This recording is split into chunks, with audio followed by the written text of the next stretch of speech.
నమస్తే, welcome to EPR economics. మనం AP economy క్లాసులు అనేవి డిస్కస్ చేస్తూ ఉన్నాం.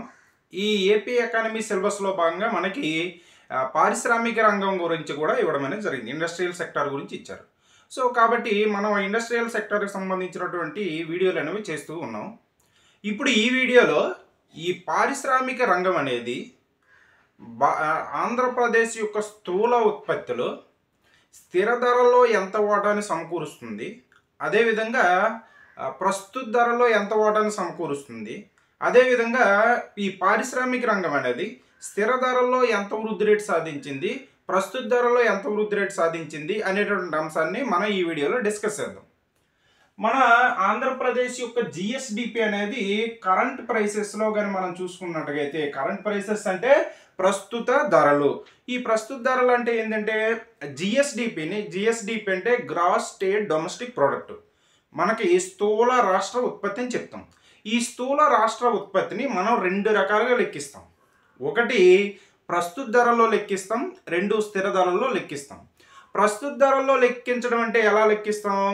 ఎగ్జాంపుల్కి 2022-23 ఆర్థిక సంవత్సరంలో ఉత్పత్తి అయినటువంటి వస్తు సేవల యొక్క సముదాయాన్ని ఆ 2022-23 సంవత్సరంలో ఉన్న ధరలతో గుణించగా వచ్చే దానిని ప్రస్తుత ధరల్లో జిఎస్డిపి అంటాం.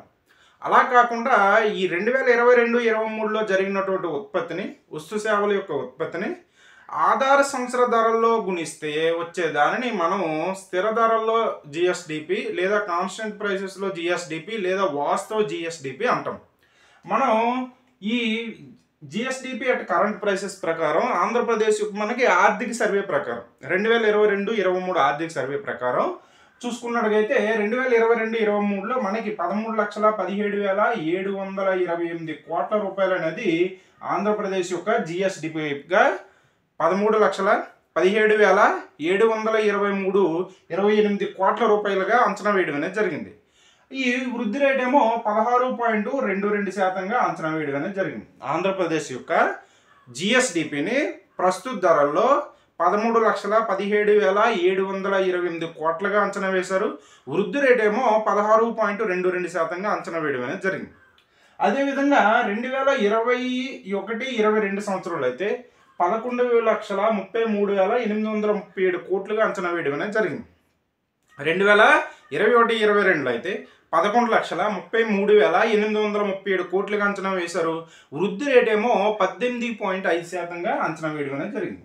వృద్ధి రేటు 18.5% అంచనా వేయడం అనేది జరిగింది. అలాగే మనకి ఈ జిఎస్డిపిని మనం కాన్స్టెంట్ ప్రైసెస్లో కూడా లెక్కిస్తాం, అంటే స్థిర ధరల్లో కూడా లెక్కిస్తాము. అంటే స్థిర ధరలు అంటే ఏ ధరలు? 2000 మనం ప్రస్తుతం ఫాలో అవుతున్న ఆధార సంవత్సరం ఏంటంటే 2011-12 అనేది ప్రస్తుతం మనం ఫాలో అవుతున్న ఆధార సంవత్సరం. ఈ 2011-12 ధరల్లో ఈ 2022-23లో జరిగినటువంటి వస్తు సేవల ఉత్పత్తిని మనం ఆ ధరలో గుణిస్తే వచ్చేదాన్ని మనం ప్రస్తుత స్థిర ధరల్లో జిఎస్డిపిగా చెప్తాం. సో ఆంధ్రప్రదేశ్ యొక్క స్థిర ధరలో జిఎస్డిపి ఎంత అంటే 2022-23లో అయితే 7,54,338 కోట్ల రూపాయలుగా అంచనా వేయడం అనేది జరిగింది. ఆంధ్రప్రదేశ్ యొక్క స్థూల ఉత్పత్తి స్థిర ధరల్లో 7,54,338 కోట్ల రూపాయలుగా అంచనా వేశారు. వృద్ధి రేట్ ఏమో 7.02% అంచనా వేయడం అనేది జరిగింది. వృద్ధి రేట్ ఏమో 7.02% అంచనా వేయడం అనేది జరిగింది. అదేవిధంగా ఇదే ఆంధ్రప్రదేశ్ యొక్క స్థూల ఉత్పత్తి స్థిర ధరల్లో 2021-22లో అయితే 7,04,889 కోట్ల రూపాయలుగా 7,04,889 కోట్ల రూపాయలుగా అంచనా వేశారు. వృద్ధి రేట్ ఏమో 11.3% అంచనా వేయడం అనేది జరిగింది. ఇది ఆంధ్రప్రదేశ్ యొక్క జిఎస్డిపికి సంబంధించినటువంటి సమాచారం. అయితే మనము ఇప్పుడు పారిశ్రామిక రంగానికి సంబంధించినటువంటి అంశాన్ని డిస్కస్ చేస్తున్నాం కాబట్టి ఈ ఆంధ్రప్రదేశ్ యొక్క జిఎస్డిపిలో మనకి నార్మల్గా దేశానికి సంబంధించిన జాతీయ ఆదాయం ఎన్ని రంగాల నుంచి వస్తుంది? 3 రంగాలుగా వస్తుంది. అంటే ఈ జాతీయ ఆదాయం లెక్కించడానికి మనం ఆర్థిక వ్యవస్థను 3 రంగాలు విభజించుకుంటాం. అది వ్యవసాయ రంగం, పారిశ్రామిక రంగం, సేవా రంగంగా విభజించుకుంటాం. ఈ 3 రంగాల నుంచి వచ్చినటువంటి ఆదాయం అంతా కలిపితే మనకి జాతీయ ఆదాయం వస్తుంది. అలాగే రాష్ట్రానికి సంబంధించినటువంటి ఆదాయం కూడా మనకి ఈ ఆదాయాన్ని లెక్కించడానికి జిఎస్డిపిని లెక్కించడానికి రాష్ట్ర యొక్క ఆర్థిక వ్యవస్థని 3 రంగాలకు విభజించుకుంటాం.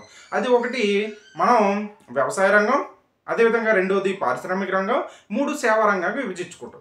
మనం ఇప్పుడు పారిశ్రామిక రంగం గురించి డిస్కస్ చేస్తున్నాం కాబట్టి ఆంధ్రప్రదేశ్ యొక్క జిఎస్డిపిలో ఈ పారిశ్రామిక రంగం యొక్క వాటా ఎంత వృద్ధి రేటు సాధించింది అనేది మనం చూడాలి. సో ఆ ఇండస్ట్రియల్ సెక్టర్ పారిశ్రామిక రంగం, ఈ పారిశ్రామిక రంగం యొక్క ఉత్పత్తి అనేది మనకి కాన్స్టెంట్ ప్రైసెస్ అంటే 2011-12 ధరల్లో, అంటే ప్రస్తుతం మనం ఫాలో అవుతున్న ఆధార్ సంవత్సరం 2011-12 కాబట్టి ఆ ధరల్లో మనకి ఈ ఇండస్ట్రియల్ సెక్టర్ అనేది పారిశ్రామిక రంగం అనేది ఎంత ఉత్పత్తి సాధించిందంటే 2022-23లో అయితే 1,83,772 1,83,772 కోట్ల రూపాయల ఉత్పత్తిని సాధించింది. వృద్ధి రేటేమో 5.68% వృద్ధి రేటు సాధించడం అనేది జరిగింది. 1,83,772 కోట్ల రూపాయలు సాధించింది. వృద్ధి రేటేమో 5.68% వృద్ధి రేట్ అనేది స్థిర ధరల్లో సాధించడం అనేది జరిగింది. అదే ఈ స్థిర ధరల్లో 2021-22 సంవత్సరానికి అయితే ఆంధ్రప్రదేశ్లో పారిశ్రామిక రంగం అనేది 1,73,928 కోట్ల రూపాయలు ఉత్పత్తి అనేది సాధించింది. పారిశ్రామిక రంగం 1,73,928 కోట్ల రూపాయలు ఉత్పత్తి సాధించింది. వృద్ధి రేట్ ఏమో 10.59% వృద్ధి రేట్ అనేది నమోదవడం అనేది జరిగింది.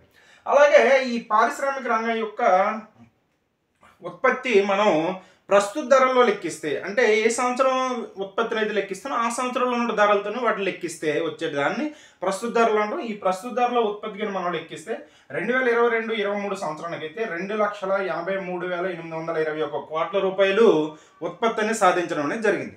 అదే వృద్ధి రేటు కానీ చూసుకున్నట్టుగైతే 16.36% వృద్ధి రేటు అనేది సాధించడం అనేది జరిగింది. ఆంధ్రప్రదేశ్ పారిశ్రామిక రంగం అనేది ప్రస్తుత ధరలో ఎంత ఉత్పత్తి సాధించిందంటే 2,83,801 కోట్ల రూపాయల ఉత్పత్తి సాధించింది. వృద్ధి రేట్ ఏమో 16.22% వృద్ధి రేట్ అనేది సాధించింది. అలాగే 2021-22 సంవత్సరానికి అయితే 2,43,923 కోట్ల రూపాయల ఉత్పత్తి సాధించింది. వృద్ధి రేట్ ఏమో 23.8% వృద్ధి రేట్ అనేది సాధించడం అనేది జరిగింది. ఇది ఆంధ్రప్రదేశ్లో పారిశ్రామిక రంగం యొక్క వృద్ధి రేటు. అయితే ఆంధ్రప్రదేశ్లో మనం జిఎస్డిపిని 3 రంగాల నుంచి అంటే జిఎస్డిపిని లెక్కించేటప్పుడు ఆర్థిక వ్యవస్థను 3 రంగాలు విభజించుకుంటామని చెప్పాం. అది వ్యవసాయ రంగం, పారిశ్రామిక రంగం, సేవల రంగం.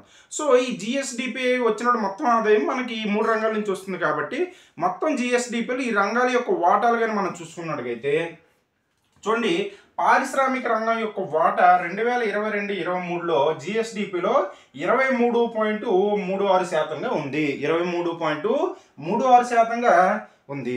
అంటే పారిశ్రామిక రంగం అనేది ఆంధ్రప్రదేశ్ యొక్క జిఎస్డిపిలో ఎంత శాతం వాటాను కలిగి ఉందంటే 23.36%ని కలిగి ఉంది. ఏ సంవత్సరంలో? 2022-23 సంవత్సరానికి 23.36%. అదే 2021-22 సంవత్సరానికి అయితే 23.45% వాటాని కలిగి ఉంది. ఆంధ్రప్రదేశ్లో పారిశ్రామిక రంగం అనేది జిఎస్డిపిలో 2022-23 సంవత్సరానికి ఎంత వాటాను కలిగి ఉందంటే 23.36% కలిగి ఉంది. అదే 2021-22 వచ్చేటప్పటికైతే 23.45% వాటాని ఆంధ్రప్రదేశ్లో పారిశ్రామిక రంగం అనేది కలిగి ఉంది. అయితే మనం ఇప్పుడు ఆంధ్రప్రదేశ్ యొక్క జిఎస్డిపి ఎంత ఉందో చెప్పాం. ఆ జిఎస్డిపిలో పారిశ్రామిక రంగం వాటా ఎంత ఉందో చెప్పాం. ఇప్పుడు పారిశ్రామిక రంగంలో మరలా మనకి కొన్ని ఉపరంగాలు అనేవి ఉంటాయి. వ్యవసాయ రంగంలో ఉపరంగాలు ఎలా ఉంటాయో, వ్యవసాయ రంగంలో అడవులు, అటవీ ఉత్పత్తులు, మత్స్య సంపద, అదేవిధంగా అటవీ సంపద, ఇలా రకరకాల గనులు మరియు క్వారీయింగ్, ఇటువంటివి అంటే కొంత మనకి ఈ ఉపరంగాలు అనేవి ఉంటాయి. అలాగే ఈ పారిశ్రామిక రంగంలో కూడా మనకి ఉపరంగాలు అనేవి ఉంటాయి. అది ఒకటి గనులు మరియు గనుల తవ్వకం, అదేవిధంగా 2 విద్యుత్ శక్తి, ఇలా మనకి ఉపరంగాలు అనేవి ఉన్నాయి. నిర్మాణ రంగం, తయారీ రంగం అనేటువంటి ప్రధానమైన ఒక 4 ఉపరంగాలు అనేవి ఉన్నాయి. సో ఈ పారిశ్రామిక రంగంకి వచ్చినటువంటి ఈ ఆదాయంలో ఆ ఉపరంగాలు అనేవి ఎంతెంత ఆదాయాన్ని కంట్రిబ్యూట్ చేశాయి, ఎంతెంత వృద్ధి రేట్లు సాధించాయి అనేది మనం నెక్స్ట్ వీడియోలో డిస్కస్ చేద్దాం. ఇది మన ఈ వీడియోలో చెప్పుకున్నట్టే అంశం. ఈ వీడియో కానీ మీకు నచ్చినట్టయితే లైక్ చేయండి, షేర్ చేయండి, సబ్స్క్రైబ్ చేయండి. Thank you.